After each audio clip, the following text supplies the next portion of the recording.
En el Distrito Informativo te presentamos el comentario de la periodista Oglanesia Pérez. Gracias, Maui, y a mi compañera Carla. Señores, indiscutiblemente un tema que es de actualidad e importante comentar durante todos estos días es el retorno a clase presencial de nuestros niños, niñas, adolescentes y jóvenes también, aunque la mayoría adolescentes, porque estamos hablando de básica y secundaria.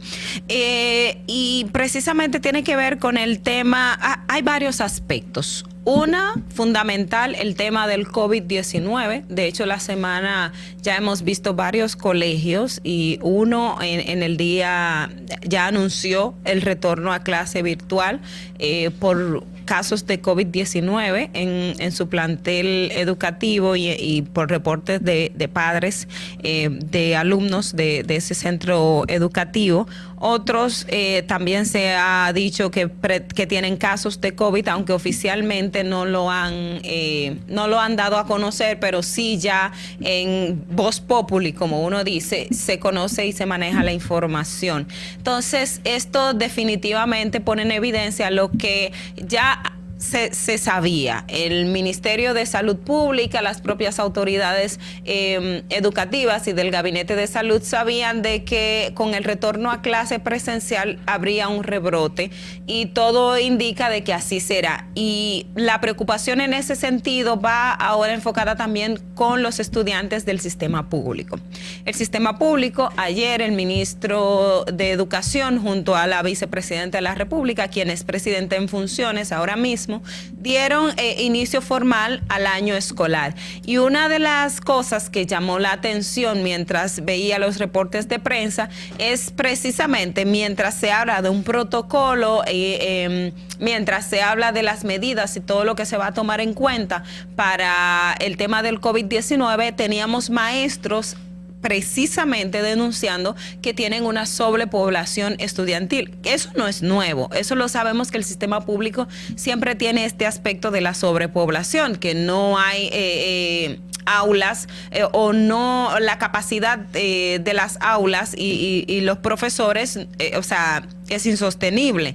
Pero ver esto en medio precisamente del lanzamiento nos indica de que tenemos que estar preparados y las familias por igual deben, las que no se han vacunado, quienes tienen solamente una primera dosis y no se han ido a aplicar la segunda dosis, deben de hacerlo porque tenemos que evitar que podamos caer en un colapso, o tener un rebrote tan fuerte que nuestro sistema sanitario colapse, valga la redundancia.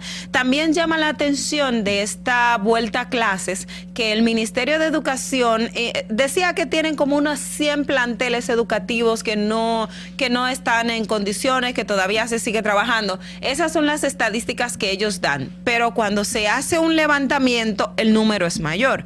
Por ejemplo, en el día de ayer me comentaba una profesora que tuvieron solamente que hacer el acto protocolar de apertura al año escolar, valga la redundancia, y enviar otra vez a los chicos a sus casas porque todavía están pintando en las escuelas, en la escuela donde ella labora. Ese es un caso. Si vemos los otros, podemos encontrar podemos encontrar decenas de casos parecidos a eso, porque lamentablemente aquí nunca se toman o se hacen las cosas a tiempo. ¿Qué pasaba en ese año completo que el Ministerio de Educación tenía con educación virtual y que se supone que estaban poniendo en condiciones las escuelas que no estaban? O sea, yo tengo entendido o he visto, no tengo entendido, los reportes de prensa lo dan, que durante el año pasado el ministro de Educación salía, usted lo veía con una brocha pintando y arreglando planteles educativos, porque a esta altura de juego hay planteles educativos que no están en condiciones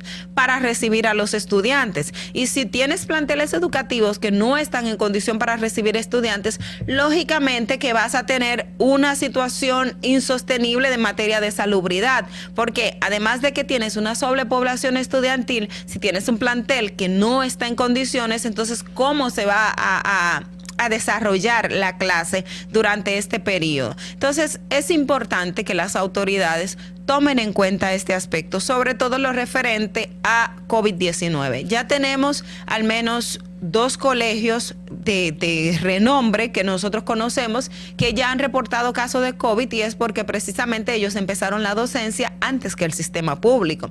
En el sistema público es indiscutible que esto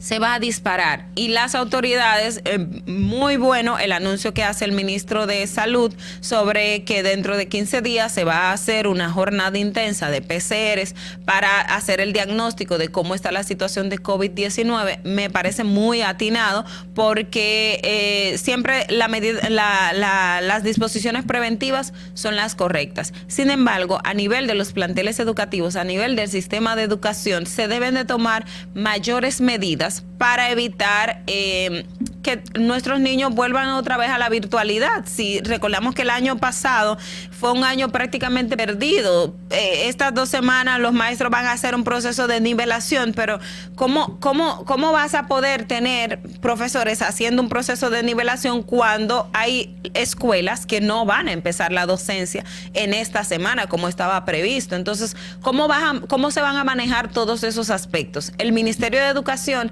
tiene que mejorar definitivamente las condiciones, tiene que mejorar el tema de supervisión, tiene que mejorar todo lo relacionado a el ambiente donde van a estar los niños y niñas, porque entonces podríamos caer en lo que ha pasado en otros países, que es lo que se está tratando de prevenir. Y entiendo que desde el ministerio también se debería iniciar una campaña intensa para que esos padres que no se han vacunado y que sus hijos están en la escuela, entonces lo hagan, porque al final van a sufrir, o sea, la consecuencia va a ser para todos. El Ministerio de Educación, por favor, tomar esto en cuenta, porque es muy importante evitar un colapso de nuestro sistema de salud. Fernando. Distrito Informativo.